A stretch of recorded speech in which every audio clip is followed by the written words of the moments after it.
untuk semua kesaksian yang sudah kami dengarkan, di mana Engkaulah Allah yang berdaulat, Engkaulah Allah yang juga memiliki kehidupan kami. Kami mengucap syukur oleh karena Engkau Allah yang hidup yang kami kenal dan sanggup Bapa melalui dan di dalam nama Tuhan Yesus. Kini saatnya kami mau membaca dan merenungkan firman-Mu. Tuhan, berbicaralah secara pribadi kepada masing-masing kami. Pakailah hamba-Mu untuk menjadi alat saluran berkat firman. Berikan sikap hati yang benar bagi kami. Belajar firman Tuhan supaya kami dapat melakukannya dalam hidup kami hari lepas hari. Terima kasih, berfirmanlah kami siap mendengar. Dalam nama Tuhan Yesus kami berdoa. Haleluya. Amin. Shalom. Sekali lagi shalom. Berikan senyum kiri dan kanan dulu. Macam kita tekan. Kakak Tirus. Senyum terbaik dulu Kakak Tirus. Puji Tuhan. Baik, Bapak Ibu Saudara, kita buka dalam Kolose pasal 1. Surat Paulus kepada jemaat di Kolose pasal 1, kita akan membaca ayat 24 sampai ayat 29. Kolose pasal 1 ayat 24 sampai ayat 29. Baik, kita baca sama-sama. Bisa lihat di slide, bisa di Alkitab masing-masing atau di tab atau apapun itu. Dalam hitungan yang ketiga kita baca 1, 2, 3. Sekarang aku bersuka cita bahwa aku boleh menderita karena kamu dan menggenapkan dalam dagingku apa yang kurang pada penderitaan Kristus untuk tubuhnya, yaitu jemaat. Aku telah menjadi pelayan jemaat itu sesuai dengan tugas yang dipercayakan Allah kepadaku untuk meneruskan firman-Nya dengan sepenuhnya kepada kamu, yaitu rahasia yang tersembunyi dari abad ke abad dan dari turunan ke turunan, tetapi yang sekarang dinyatakan kepada orang-orang kudus-Nya. Ayat 27. Kepada mereka Allah mau memberitahukan betapa kaya dan mulianya rahasia itu di antara bangsa-bangsa lain, yaitu Kristus ada di tengah-tengah kamu, Kristus yang adalah pengharapan akan kemuliaan. Ayat 28. Dialah yang kami beritakan apabila tiap-tiap orang kami nasihati dan tiap-tiap orang kami ajari dalam segala hikmat untuk memimpin tiap-tiap orang kepada kesempurnaan dalam Kristus. Itulah yang kuusahakan dan kupergumulkan dengan segala tenaga sesuai dengan kuasa yang bekerja dengan kuat di dalam aku. Demikian jauh pembaca firman Tuhan. Yang berbahagia adalah mereka yang mendengarkan firman Tuhan dan yang melakukannya dalam hidupnya hari lepas hari. Terpujilah Tuhan Yesus. Bapak Ibu Saudara-saudara yang saya kasih di dalam Tuhan Yesus Kristus, sukacita. Ya, saya lihat banyak orang Kristen sukacitanya terada. Coba sukacita itu harus mewarnai kehidupan. Kendati dalam keadaan susah, walaupun babat panas terik, tetap gigi putih kelihatan. Nah, sukacita adalah sesuatu yang membuat kita bisa terus bergairah dalam menghadapi kehidupan. Nah, oleh karena itu saudara, saya memberikan tema atau judul pada khotbah saya pada saat ini, yaitu sukacita melayani. Kita lihat di dalam ayat 24 ini. Ayat 24 ini sesuatu yang menurut saya agak kontradiktif ya dengan kehidupan sehari-hari. Saya baca ya. Sekarang aku bersukacita. Sekarang aku bersukacita dalam hal apa? Coba kita baca. Bahwa aku apa? Boleh menderita karena kamu. Duh. Kemudian ayat 29. Kemudian ayat 29 lagi. Jadi sesuatu yang tak pernah kita pikirkan tak masuk akal. Ayat 29 baca sama-sama. 1, 2, 3. Itulah yang kuusahakan dan kupergumulkan dengan segala tenaga sesuai dengan kuasa yang bekerja dan kuat di dalam aku. Paulus bilang dia bersukacita, kembali ke ayat 24. Dia bilang dia bersukacita. Yang menjadi dasar sukacitanya adalah pergumulan penderitaan dalam pelayanan. Kok bisa ya? Kita kadang-kala melayani itu ada orang tertentu, semoga ada di sini. Dia baru bikin sedikit, pamernya banyak. Kemudian kalau ada yang mengecewakan atau orang tidak perhatikan dia, sungutnya lebih banyak lagi. Akhirnya menderita toh. Karena sungguhnya akhirnya dia tambah menderita. Matinya saya sendiri lagi. Belum dapat ejekan, belum dapat hinaan, belum ada orang remehkan, atau tidak usah dibilang begini, diancam. Kalau saya dalam pelayanan, ancaman sudah sering. Pada waktu bukan di sini juga di jalan diancam dengan parang, dengan pisau, di palang jalan, udah biasa. Tapi bagi saya itu bukan penderitaan, tapi tantangan. Tapi saudara, sukacita.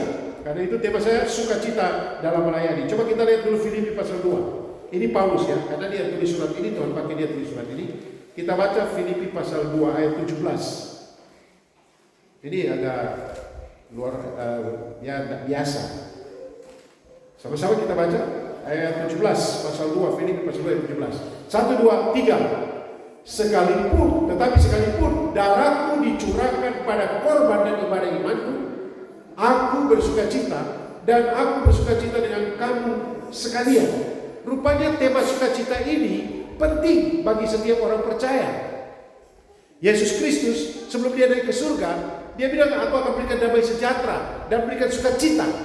Karena sukacita adalah sesuatu yang penting dalam kehidupan Kristen yang harusnya mewarnai kehidupan kita. Karena apa? Karena dalam pelayanan orang akan mendapat berkat kalau kita orang yang penuh dengan sukacita. Tapi kalau kita orang marah-marah, orang yang mukanya cemberut terus, ada orang model mukanya cemberut. Tapi saya membaca sebuah buku. Kebiasaan kita akan membuat raut wajah kita menjadi seperti itu. Kalau kebiasaan kita cemberut, marah-marah, maka sampai tua kita kelihatan orang muka marah. Katanya penelitian, katanya kita maafin kalau ada yang muka cemberut-cemberut sini, ya makanya coba lihat kiri kanan, ini senyum yang terbaik ya, karena gigi ompong juga tidak apa-apa, terbaik.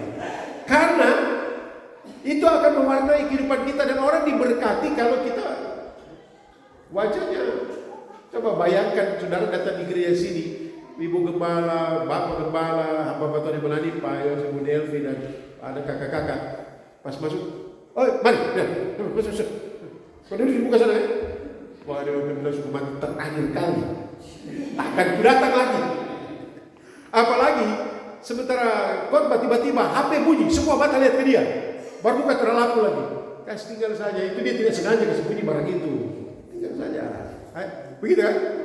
Atau saudara, kadang-kadang orang bilang ini, Bapak, aduh ada ini lantai mungkin kan. Oh ajar dia dari rumah, tapi kalau dia di sini dia bikin permalukan ya. Saya dulu kalau anak-anak nakal sementara anak-anak saya ibadah sudah janji tidak boleh lari-lari ya di gereja. Ya, kalau udah lari ke sana, lari kemari, apalagi tukang lari dulu Kelvin. Saya duduk samping dia, baru saya cubit dia pelan-pelan, orang tidak lihat. Hanya lihat dia muka merah saja. Karena seperjanjian di rumah, perjanjian. Kalau kau lari nanti kau cubit kau. Biasanya cubitnya di rumah. Tapi kalau sudah keterlaluan di tempat ibadah, saya duduk dekat dia, senyum-senyum dia orang kiri kanan, tapi tangannya pergi ke sebelah dan Kelvin just tahu itu. Dan dia tenang. Itu harus diajar dari awal gitu. Tapi saudara, hidup yang penuh sukacita harus menjadi bagian kehidupan kita. Apalagi kita yang melayani. Saudara-saudara yang saya kasih Tuhan, seperti kesaksian Ibu Nina tadi, pelayanan itu bukan hanya berdiri di mimbar seperti ini. Pelayanan itu bukan hanya di dalam gereja di sini saja. Tetapi pelayanan adalah apa yang kita kerjakan. Alkitab berkata kalau kita bekerjalah seperti untuk Tuhan. Itu kan pelayanan kan. Nah di sini saya sekali bilang kepada mahasiswa yang melayani di sini, kamu apa saja yang kamu kerjakan dalam rangka persiapan ibadah atau apapun itu pelayanan. Bapak kalau bersih-bersih jendela, iya. Cabut rumput di panas-panas, iya. Itu juga pelayanan. Pokoknya misalnya di gereja kita akan membuat gedung ini atau ruangan ini menjadi nyaman untuk kita beribadah. Bapak Ibu pernah saya khotbah di satu tempat, udah lama. Saya maju di mimbar, betul-betul terjadi di mimbar itu debu penuh. Pokoknya debu halus. Rupanya satu minggu itu musim panas tidak diperhatikan. Mungkin minggu sebelumnya juga. Baru saya bilang, saya langsung saudara, saya angkat sapu tangan ini warna langsung abu-abu ini. Ternyata pemuda-pemudi di sini, jemaat di sini, orang-orang yang luar biasa. Tapi saya tunjukkan coba ya. Tapi saudara, Itu juga pelayanan. Apa kita lap-lap mimbar di sini atau seperti tadi siapa tadi Delvin kan langsung mau bikin ini, itu namanya peduli kan, proaktif. Aduh ini tak angkat-angkat, tapi tuh bikin juga dia tak angkat. Tuh bikin juga nanti mungkin kita pakai lakbatka atau apa. Tapi itu bentuk kepedulian dan pelayanan supaya nyaman. Nah saya lanjut. Tetapi saudara, tahukah saudara, ketika kita melakukan pelayanan kita, ketika kita berperilaku sebagai orang percaya, itu tidak semua orang suka. Tidak semua kita akan mendapat apresiasi, pujian, hormat. Tidak. Ada yang bilang, cari muka saja bu, kok dengar itu, kok hasil sakit kan tidak. Lalu saja. Itu pasti itu ada saja ya. Sehingga saya selalu bilang secara khusus kepada anak-anak saya, khususnya kita yang melayani, kita harus siap. Saat kita disenangi, kita disukai, kita melakukan, tapi ada saatnya orang tidak suka. Kita harus siap itu. Dan harus tetap bersuka cita. Apalagi kalau khotbah itu kemudian sesuai firman Tuhan dan tajam. Ada yang buka. Tidak apa-apa. Tetap bersuka cita. Melayani harus suka cita. Puji Tuhan, saudara, saya tahun 83 mulai pelayanan. Berarti 40 tahun ya melayani. Khotbah. Apalagi itu waktu itu masih anak-anak muda ya. Khotbah ini ada yang tetap sukacita jalan. Atau kita melakukan sesuatu yang baik, terbaik, tapi ada saja tantangan. Tetapi saudara tetap bersukacita. Jadi seharusnya kita sebagai orang-orang tebusan, seharusnya kita sebagai gembala-gembala, sebagai hamba-hamba Kristus, sebagai pelayan jemaat, sebagai orang Kristen, kita harus tetap bersukacita dalam pelayanan kita di keluarga, di rumah tangga kan. Pas ibu-ibu lagi masak, bapak udah capek pas mau makan. Wah, ibu mati ini kok pakai garam kan tidak? Ini kok mau bunuh saya? Garam terlalu banyak ini. Ibu yang masih aduh, ya, tetap bersukacita lah. Aduh bapak, suku garam kurang jadi. Saya kasih lebih, ternyata bapak tidak suka ya ganti lagi. Tapi saya yang baik ibu lebih baik kurang garam daripada banyak garam. Karena kalau kurang kita tinggal tambah. Tapi kalau kelebihan garam kita mau kurang gimana? Tambah bumbu lagi, tambah segala macam, kurang. Nah, kita harus tetap bersukacita. Mengapa kita harus tetap bersukacita dalam pelayanan kita? Saudara-saudara, dari pembacaan kita tadi Kolose pasal 1 ayat pasal 2 ayat yang ke 24, pasal 1 ayat 24 sampai 29, kita melihat ada 3 alasan mengapa kita harus tetap bersukacita dalam melayani. Alasan pertama kita bisa lihat ayat 24 sampai 25. Mengapa kita harus tetap bersukacita dalam melayani? Oleh karena yang pertama, karena pelayanan itu adalah sebuah kepercayaan. Saya tidak kontak Ibu Delvi atau Ibu Dina tadi untuk mereka punya lagu dan mereka punya kesaksian, tidak. Pelayanan itu adalah sebuah kepercayaan, sekecil apapun pelayanan itu. Makanya Yesus berkata, kita harus setia pada perkara-perkara yang kecil. Nanti Tuhan akan percayakan perkara yang besar. Tapi kalau saya tambah begini, kita harus setia pada perkara yang kecil untuk mempersiapkan kita pada perkara besar. Ya. Kita setia tetap di tengah pergumulan-pergumulan kecil dalam pelayanan. Oleh karena Tuhan mungkin akan izinkan kita dengan pergumulan yang lebih besar. Saudara yang saya kasih dalam Tuhan Yesus Kristus, pelayanan itu adalah sebuah kepercayaan. Artinya, ketika kita terpilih atau kita di ladang pelayanan itu, atau kita dalam tugas pekerjaan itu, maka itu adalah kepercayaan yang Tuhan beri. Karena kalau kita tidak ambil kepercayaan itu, bisa dengan senang hati anak-anak iblis akan masuk ke situ dan dia akan utus orang ke situ. Ada seorang hamba Tuhan setia melayani, kemudian dia ambil keputusan untuk menjadi anggota legislatif. Kemudian ada percakapan dengan saya. Saya bilang begini, kalau memang sudah keputusan seperti itu dan dipercayakan dan dipilih, saya mau katakan lakukanlah dengan baik. Kalau kau ditawarkan jadi ketua fraksi atau apa, ambil itu. Karena apa?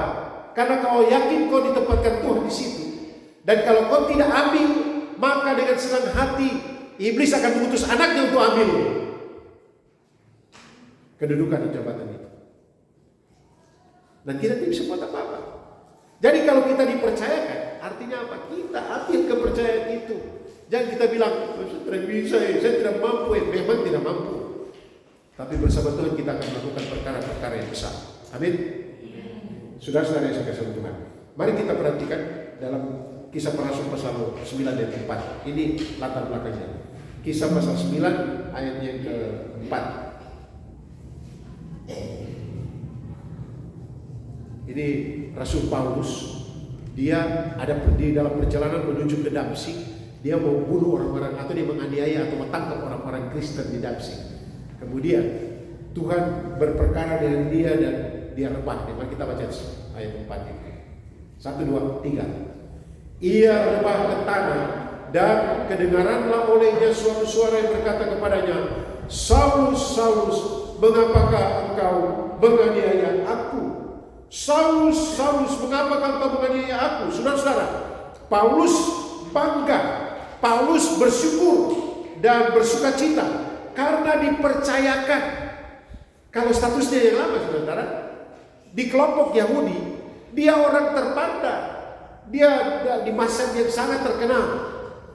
Tetapi dia tahu bahwa ketika dia menjalankan agamanya, termasuk menganiaya orang-orang Kristen, dia tahu itu pelayanannya. Menganiaya orang Kristen itu pelayanan. Tetapi dalam perjalanan dia mau pergi menganiaya orang Kristen di Damsyik, dia disapa oleh Tuhan Yesus. Dan Tuhan Yesus berkata, Saulus, mengapa engkau menganiaya aku? Dan ketika dia percaya Yesus, dan ketika dia mulai melayani di ladang Tuhan, dia sendiri mengalami aniaya, dia sendiri mengalami penderitaan, dan dia berkata, aku bersukacita. Saudara, dia bangga oleh kepercayaan itu. Saudara-saudara yang saya kasih dalam Tuhan Yesus Kristus, coba perhatikan ayatnya ke-24, kita kembali ke Filipi, Kolose tadi, ayat 24. Dia bilang, dalam ayat 24 ini, dia tegaskan seperti ini. Aku bersukacita bahwa aku boleh menderita.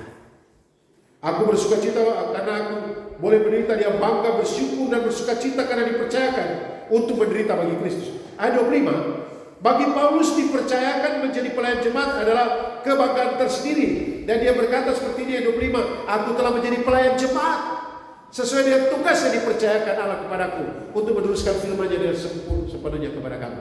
Kata yang digunakan di sini, aku menjadi pelayan. Ini bukan bukan doulos, bukan. Di dalam bahasa Yunani pelayan itu atau melayani itu ada kata doulos, ada kata huperetes, ya, ada kata ada kata huperetes dan ada kata oikonomos.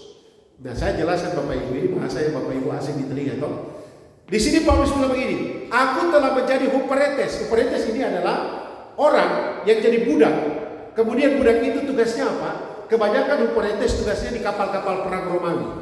Nah, kapal perang Romawi dulu kan dia dayung toh, pakai dayung. Siapa yang berdayung Bapak Ibu? Yang berdayung adalah hamba-hamba atau budak-budak yang namanya huperetes. Yang mereka di kapal perang itu, mereka yang paling bawah, disebut apa? Geladak kan? Di geladak, di paling bawah. Dan mereka dayung. Kaki mereka diikat satu dengan yang lain. Jadi tidak boleh melarikan diri. Dan kalau kapal, jadi ada kapal perang datang dari sini. Oh, ada kapal perang datang. Mereka siap. Bakulan cepat dayung. Karena kapal-kapal dulu kan ada tajam di ujung toh. Siapa yang lebih dulu tusuk lambung kapal sebelah, maka nanti kapal sebelah bisa tenggelam tuh. Jadi mereka dayung secepatnya, bakulan cepat. Nah, huperetes ini, kalau kapal perang mereka, tempat mereka bekerja itu atau mendayung tenggelam, maka huperetes tidak berdaya, dia ikut tenggelam dengan apa? Kapal. Dan Paulus berkata, aku telah menjadi huperetes jemaat. Artinya, saya rela mau berkorban. Kata kunci dalam kata huperetes atau pelayan di sini adalah kerelaan, kemauan untuk berkorban, bayar harga. Sehingga kalau kapal perang ini tenggelam, mereka juga harus siap untuk tenggelam. Itu sudah. Kalau Bapak Ibu nonton film Ben-Hur itu jelas itu ya, kita bisa lihat Ben-Hur dia dia budak yang bertugas untuk mendayung kapal perang. Jadi dia bangga, Paulus bangga dipercayakan, maka dia rela menjadi seperti huperetes, di mana dia siap tenggelam berkorban. Sehingga saya selalu bilang, kalau kita mau melayani Tuhan, kita harus mau bayar harga. Apa harga yang harus kita bayar? Mungkin awalnya kita diremehkan, kita dianggap bodoh, kita dianggap tidak mampu, kita dianggap, kenapa kok tidak jadi ini kok? Atau kita melakukan ini, kenapa kok terlalu setia seperti malaikat saja kok? Tidak, saudara. Ketika kita punya dipercayakan, Paulus dia bilang, aku menjadi pelayan. Tapi yang kedua, dia katakan begini, aku telah menjadi pelayan jemaat itu sesuai dengan tugas yang dipercayakan Allah kepadaku. Nah, saudara, kata yang ditulis di sini dipercayakan, kepercayaan diambil dari kata oikonomos. Oikonomos ini adalah budak seperti Peretes tadi, seperti Dulos. Tapi oikonomos ini adalah budak yang menjadi seperti Yusuf. Tahu Yusuf? Perjanjian lama ini dia jadi kepala di rumah tangganya Potifar.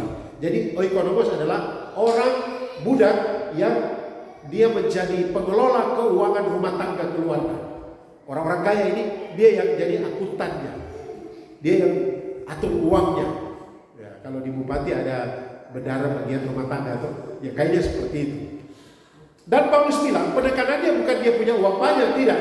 Tapi Paulus bilang dia bangga karena kepercayaan, karena orang yang menjadi pegang uang itu kan harus dipercaya betul, ya toh?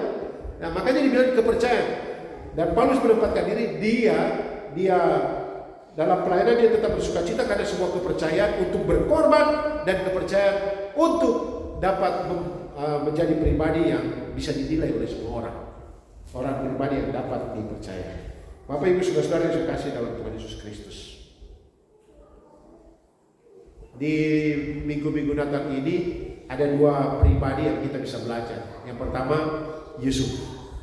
Yusuf toh pada waktu dia tahu Maria hamil sebagai pacar yang pernah belum sama-sama, belum menikah, sebagai tunangan, ketika dengar calonnya hamil, marah ke tidak?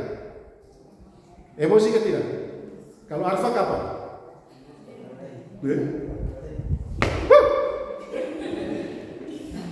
Iya, kecewa, marah. Tetapi karena dia bijak, dia mulai pikir-pikir bagaimana caranya ini laki-laki hebat ini, laki-laki mantap ini. Kalau boleh ada laki-laki begitu di sini. Dia pikir bagaimana Maria ini, ini sudah bikin zina ini, itu pikirannya kan. Ini sudah jatuh.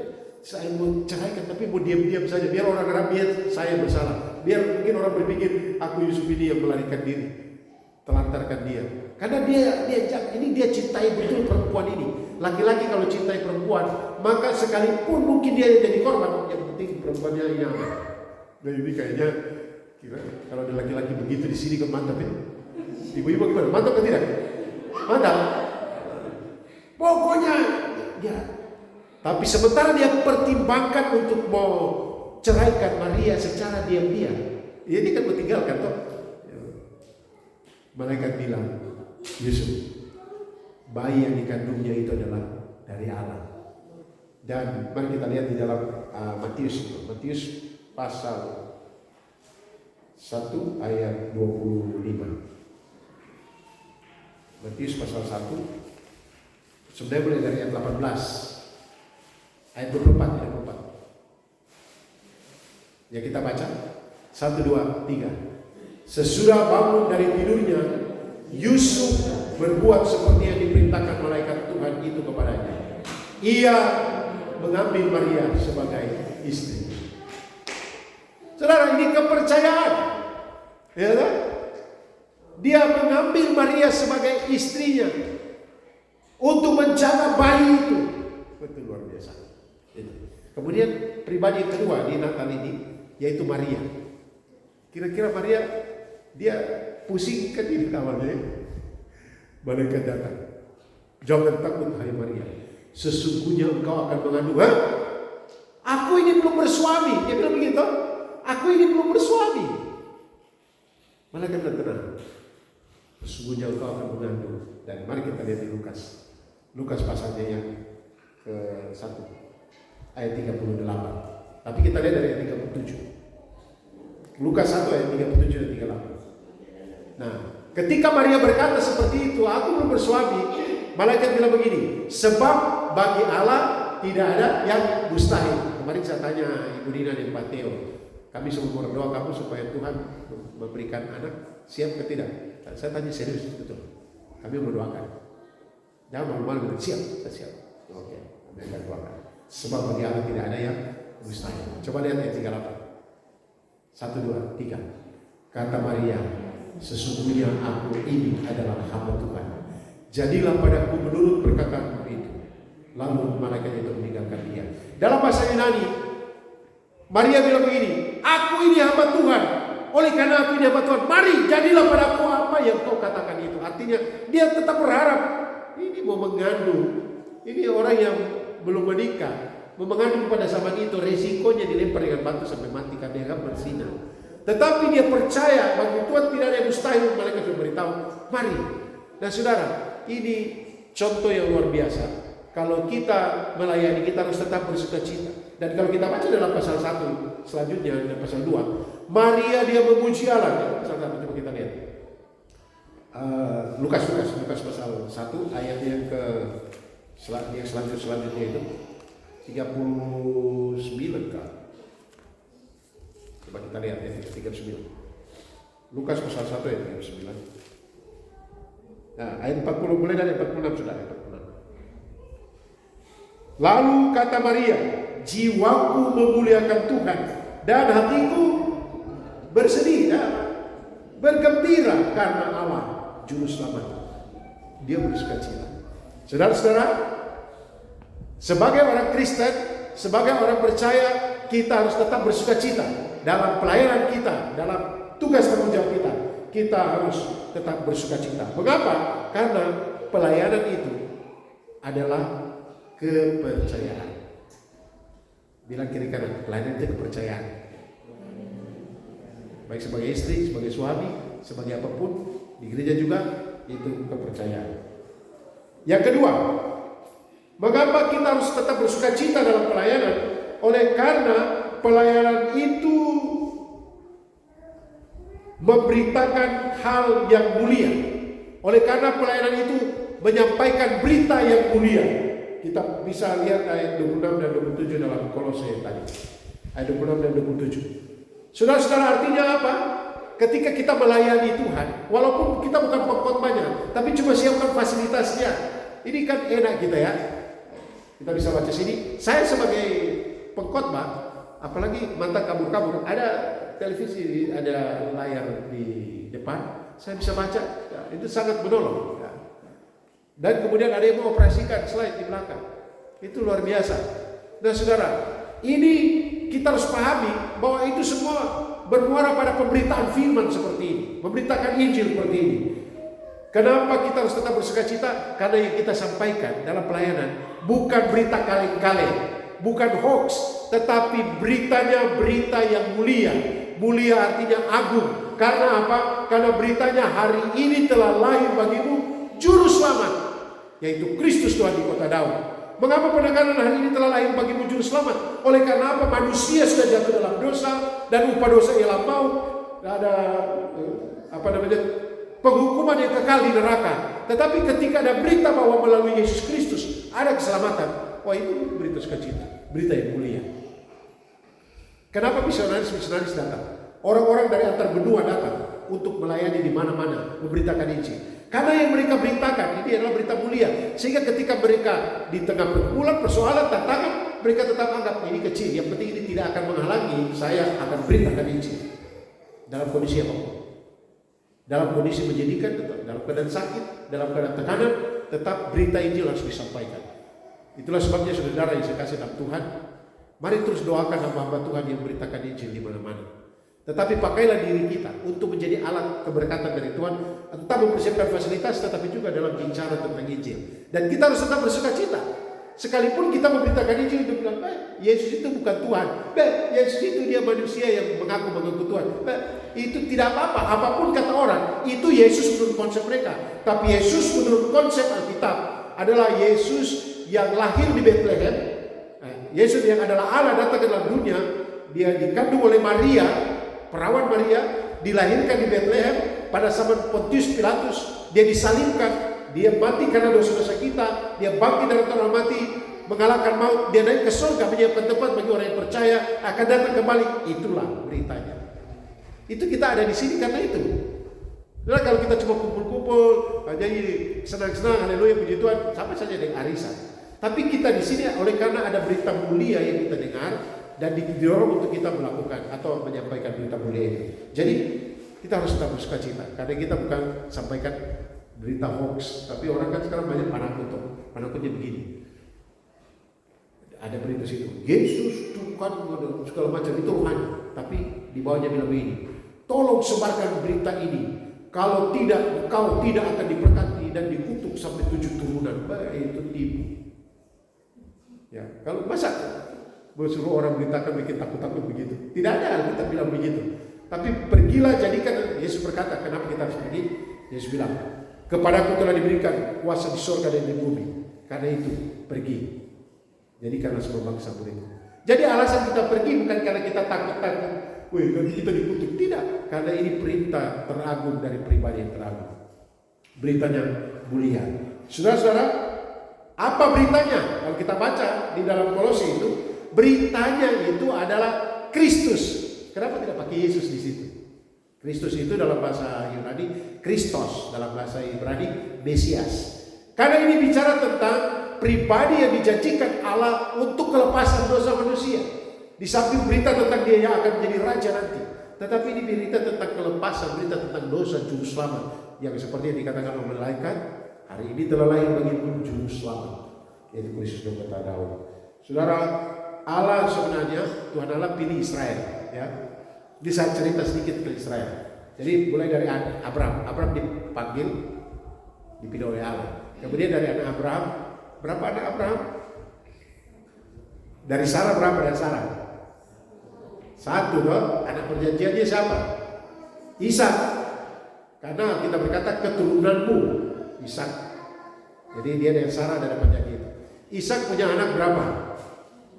2, yaitu Esau dan Yakub. Oke. Esau pindah karena Sugeng pindah ke. Yakub punya anak berapa? 13. Masa Dina tidak dihitung, nanti dapat marah dari Pak Teo. Ruben, Simeon, Lewi, Yehuda dan Naftali, Gad, Aser, Isakar, Simeon, Yusuf, Benyamin, Dina. Dina cuma 1 orang, tapi disebut ulang-ulang, lebih panjang. Nah, Dina. Tapi minta maaf, Dina anak perempuan bertradisi, Dina nyanyinya bagus banyak kali. Tapi cuma 12 laki-laki yang dihitung. Ruben, Simeon. Nah, Yusuf dia punya 2, Manasye dan Efraim. Yusuf dapat 2, Manasye dan Efraim. Nah, saya kembali ke sini. Nah, di sini saudara ada jalur khusus yang dipilih, yaitu Yehuda. Yehuda dapat jalur khusus. Di mana raja? Memang raja Israel pertama Saul, turunan Benyamin. Tapi setelah Saul dia memberontak, digantilah Daud, turunan Yehuda. Seterusnya sampai kepada Mesias yang dijanjikan itu untuk menduduki tahta Daud, yaitu Kristus atau Kristus. Beritanya tentang Kristus yang adalah raja. Beritanya luar biasa sehingga kita harus bersukacita, saudara. Saya melayani Raja yang Agung, berita tentang Raja yang Agung. Kita saja baru foto sama-sama dengan bupati, kita likit-likit baru kirim di Facebook. Saya foto dengan bupati baru berani.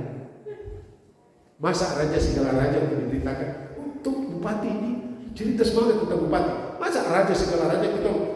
Ya Yesus Kristus. Pura-pura tidak tahu tentang nama Yesus Kristus.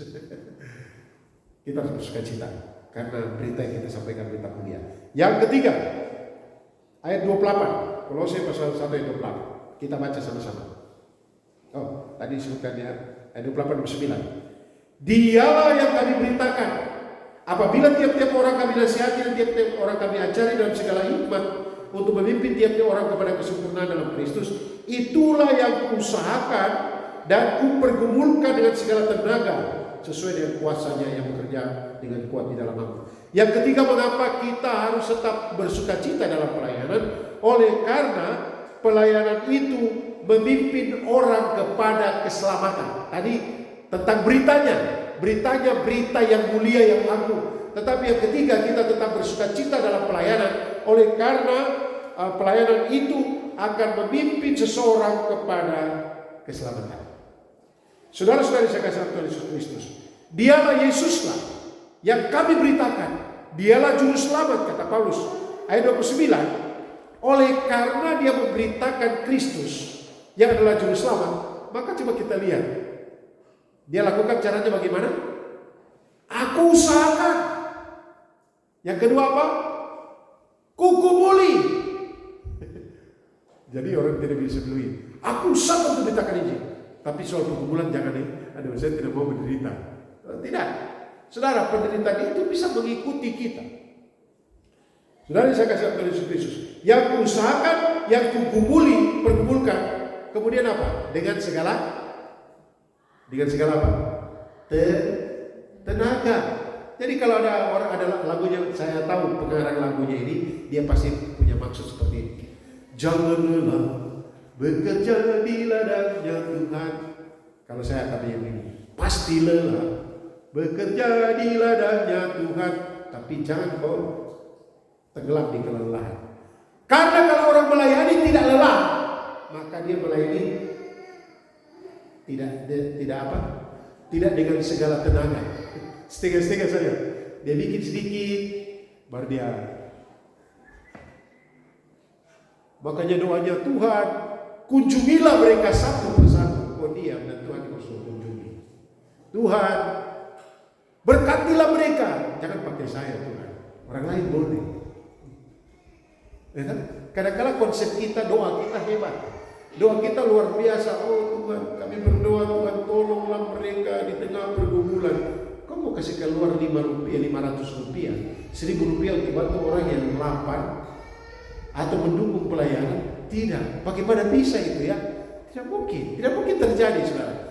Jadi kalau kita bekerja di pelayanan, di ladang Tuhan, apapun dalam keluarga, dimanapun, maka kita harus melakukan, dikatakan di sini, diusahakan, baru dikumuli betul-betul dengan sekuat tenaga. Ini dikata segala tenaga, bukan setengah tenaga. Makanya saya sering kali bilang ke mahasiswa, persepakat terbaik dari sejak kuliah.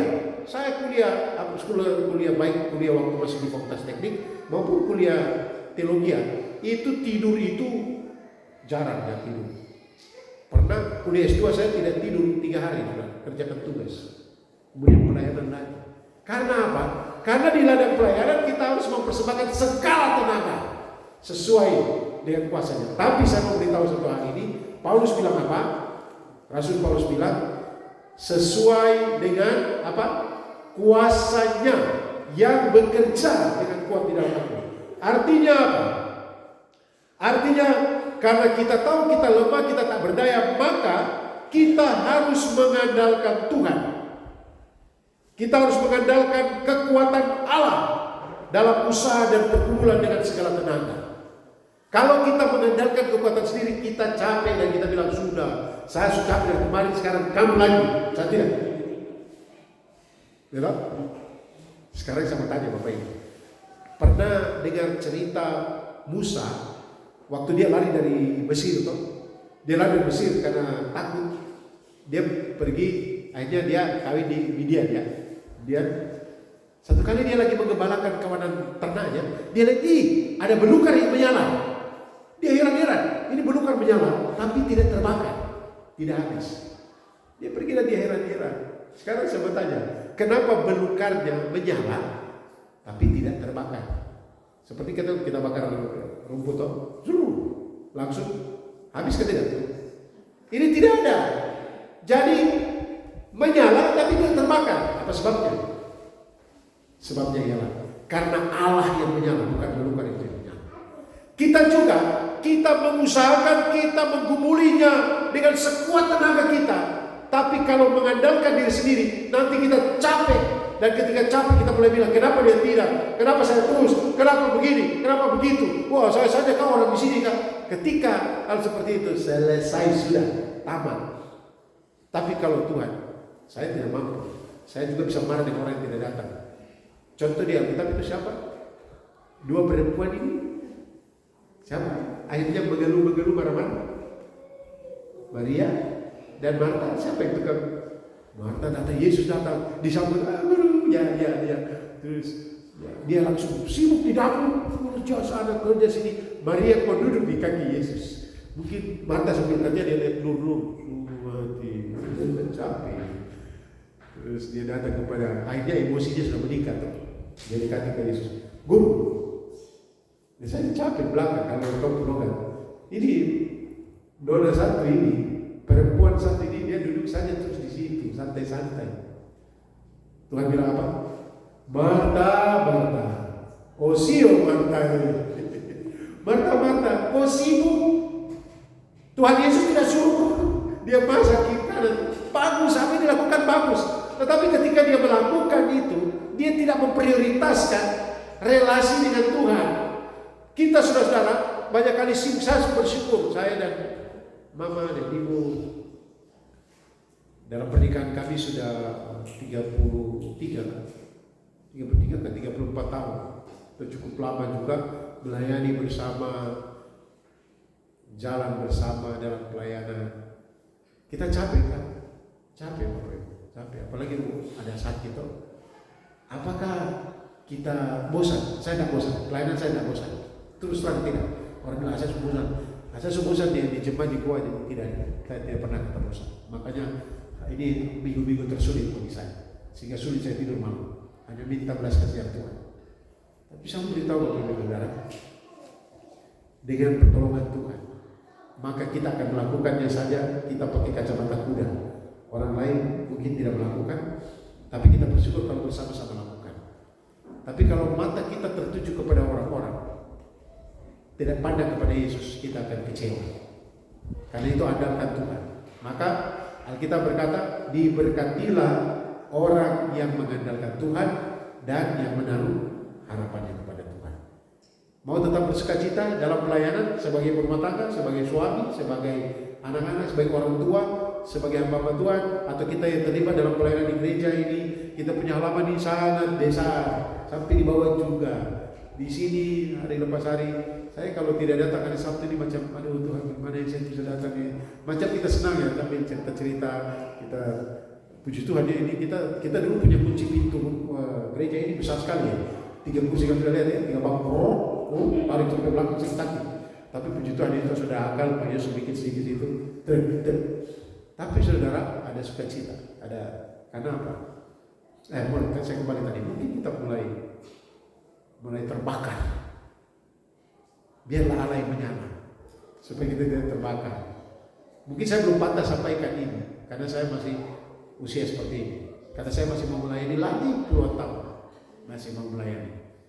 Semoga saya tidak hangus, tapi biarlah Allah terusnya menyala. Amin.